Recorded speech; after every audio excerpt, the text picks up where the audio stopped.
dalam pertemuan kita malam hari ini, saya ingin menyampaikan beberapa hikmah yang dituliskan dalam kitab I'anatul Talibin. Qala Ar-Rafi'i, Imam Ar-Rafi'i berkata, kanatis subuhu salatu Adam. Adalah salat itu sebelumnya satu-satu. Salat zuhur itu salat yang dilakukan oleh Nabi Adam. Salat subuh. Wa zuhuru salatu Daudah. Salat zuhur itu salat yang diwajibkan kepada Nabi Daud alaihissalam. Wal asru salatu Sulaiman. Sementara asar adalah salatnya Nabi Sulaiman alaihissalam. Wal maghribu salatu Ya'qubah. Maghrib itu salat yang diwajibkan Allah kepada Nabi Ya'qub alaihissalam. Wal isya'u salatu Yunus. Dan salat isya adalah salatnya Nabi Yunus alaihissalam. Jamaah sekalian yang sama berbahagia, hanya umatnya Nabi Muhammad yang dimana kewajiban ini disatukan pada umatnya Muhammad. Kewajibannya Nabi Adam, kewajibannya Nabi Daud, kewajibannya Nabi Sulaiman, kewajibannya Nabi Ya'qub dan Nabi Yunus itu terhimpun kepada kita umatnya Muhammad. Jadi mawangi to man rasa mi tahu apa namanya ditendi, sementara Nabi Adam salat subuh saja. Kenapa kita terlalu dibebani sementara Nabi Daud hanya sholat zuhur saja? Jamaah sekalian yang sama berbahagia, semakin banyak kita menunaikan sholat berarti semakin dekat kita kepada Allah, semakin banyak limpahan karunia yang diterima. Jadi Nabi Adam hanya dapat kemuliaannya zuhur, kita dapat zuhur, asar, maghrib, isya, subuh. Dialah nasangi dialak birang yang diamanahkan oleh Allah kepada para nabi. Jamaah sekalian yang sama berbahagia. Wal hikmatu fi kauni subhi rak'ataini. Adapun hikmahnya kenapa salat subuh itu 2 rakaat? Apa nasecok tendi rakaatna? Kenapa tidak ditambahi 5 rakaat? Kan sambil olahraga toh. Dalam syarah Fathul Mu'in kitab I'anatul Talibin dikatakan wal hikmatu fi kauni subhi rakataini baqa'u kaslin naumi. Ketika kita bangun salat subuh masih ada rasa malas. Kenapa? Baru bangun tidur. Manek membuat imatindo. Jadi masih ada rasa-rasa malas, kurang bergairah, kurang bersemangat. Ini santri setengah mati, sudah dibangunkan tidur lagi. Kadang perlu disiram baru bangun. Kenapa malut tadua pai? Karena Allah tahu kita masih terpengaruh dengan rasa capek, rasa ngantuk, maka duan rakamu damu mekdi. Kemudian wa hikmatu kauni kulli min az-zuhri wal asri arba'an. Dan adapun hikmahnya kenapa zuhur dan asar itu 4 rakaat? Tawappurun nasyati indahuma, karena sempurnanya rasa semangat di dalam keduanya. Zuhur dan asar itu orang sudah bergairah, sudah penuh dengan aktivitas. Maka 4 rakaat itu ringan saja. Wa hikmatu kaunil maghribi salasan. Dan adapun kenapa maghrib itu 3 rakaat? Al isyaratu ila annaha witrun nahari. Itu adalah isyarat bahwa maghrib itu adalah ujung hari, akhir daripada siang hari. Maka ditutup perjalanan siang hari itu dengan menghadap kepada Allah. Dia adalah perantara antara malam dan siang. Maka diawali dengan sholat subuh tadi sebelum berpisahnya siang dan malam, begitu juga dengan bertemunya malam dengan siang. Jamaah sekalian yang sama berbahagia, wa hikmatu kaunil isya'i arba'an. Adapun kenapa salat isya itu 4 rakaat? Jabrun, sebagai penutup Apa yang dia tutupi? Jabru naqsil laili minan nahari. Untuk menutupi kekurangannya malam. Kenapa malam itu hanya 2 kewajiban yang dilakukan? Ya. Hanya 2 kewajiban.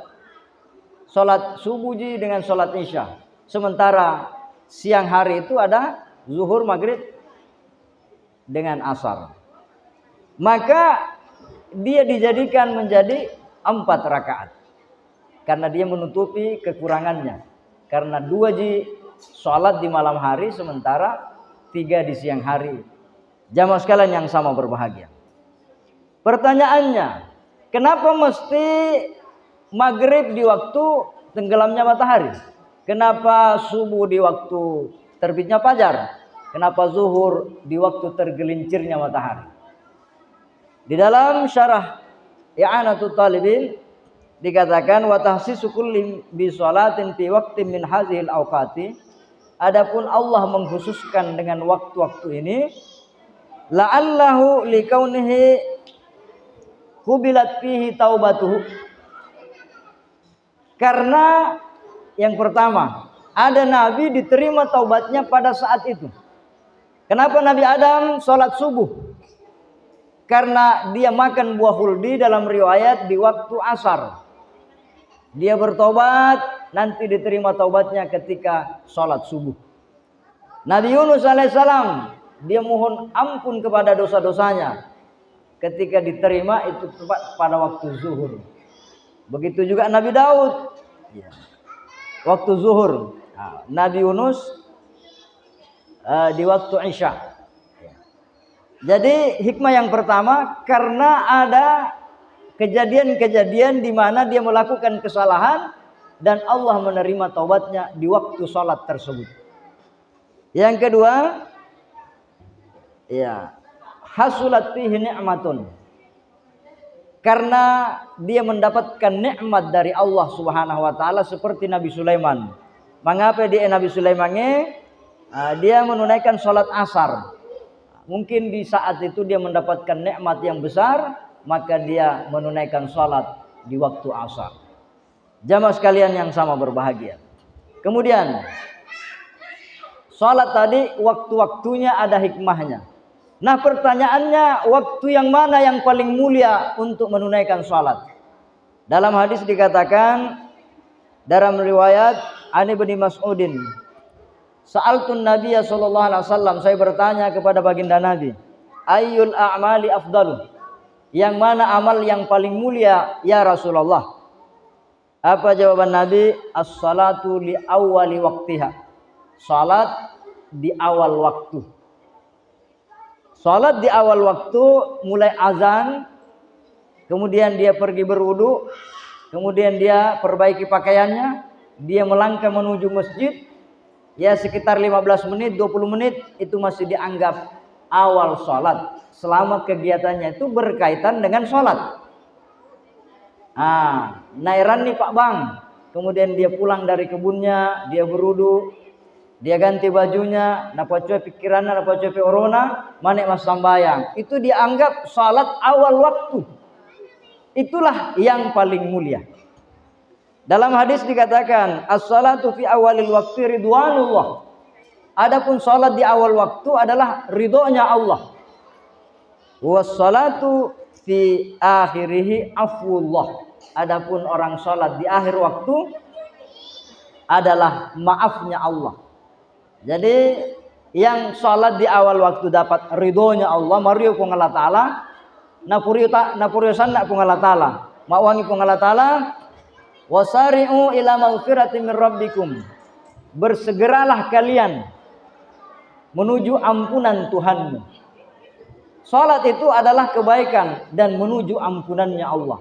Maka orang yang bersegera menuju kepada panggilan Allah, seperti dalam surah Al-Jumu'ah dikatakan fas'au ila zikrillah. Bersegeralah menuju panggilan Allah. Dalam penafsir mengatakan dalam mau sembahyang harus dengan semangat. Jangan berangkat sholat dalam keadaan bermalas-malasan. Minta mau bumi waktu hendak pecapu jamaah, itu namanya dia berangkat sholat dengan bermalas-malasan. Fas'au, bersegera itu dengan penuh semangat. Kenapa? Karena dia ingin berjumpa dengan Allah Subhanahu wa taala. Jamaah sekalian yang sama berbahagia, yang terakhir. Kenapa Allah Subhanahu wa taala mengatur waktu sedemikian rupa? Di dalam kitab Al-Hikam dikatakan, alima wujudad da'fi minka fakallala a'dadaha. Allah tahu bahwa kita ini lemah, malas. Mau lihat orang malas? Kalau tarawih malam pertama, kedua, ketiga banyak orang salat. Tapana kelima, keenam, 10, lami 20 ndak mau diang. Kita ini lemah. Kenapa ndak sembahyang kok tarawih 20? Wah deh. Padahal maceki 2 jam. Padahal main game, tembus pagi. Mak wami dan dulu Pak 20 rakang. Alasanmu. Mau lamba mak gol, mau hurang, mau jamat oi. Tapi Allah tahu bahwa kita ini lemah. Lemah apanya? Lemah imannya. Lemah apa? Lemah semangatnya. Allah tahu itu. Maka Allah kallala a'dadaha. Allah kurangi jumlah bilangannya. Kemarin awalnya itu 50. Kemudian dikurangi menjadi 5. Tetapi wa alima ihtiyajaka ila fadlihi. Allah tahu kita butuh karunia-Nya Allah. Maka Allah pakassar amdadah, dia banyakkan, Allah perbanyak nilai pahalanya. Jadi kita sholat 5 kali sehari semalam sama pahalanya dengan 50 kali sehari semalam. Jamaah sekalian yang sama berbahagia, cukup apa yang sempat saya sampaikan. Mudah-mudahan semakin hari semakin baiklah sholat kita, karena tidak ada yang bisa mengantarkan kita tersambung kepada Allah kecuali salat itu sendiri. As-salatu munajatur rabbi. Salat adalah bermunajat. Engkau berbisik-bisik, engkau bercakap-cakap dengan Tuhanmu. Maka perbaikilah kondisi salatmu, isilah dengan musyahadah. Engkau menyaksikan dirimu berhadapan dengan Allah Subhanahu wa taala. Minallahil musta'an wal istiqlan. Assalamualaikum warahmatullahi wabarakatuh.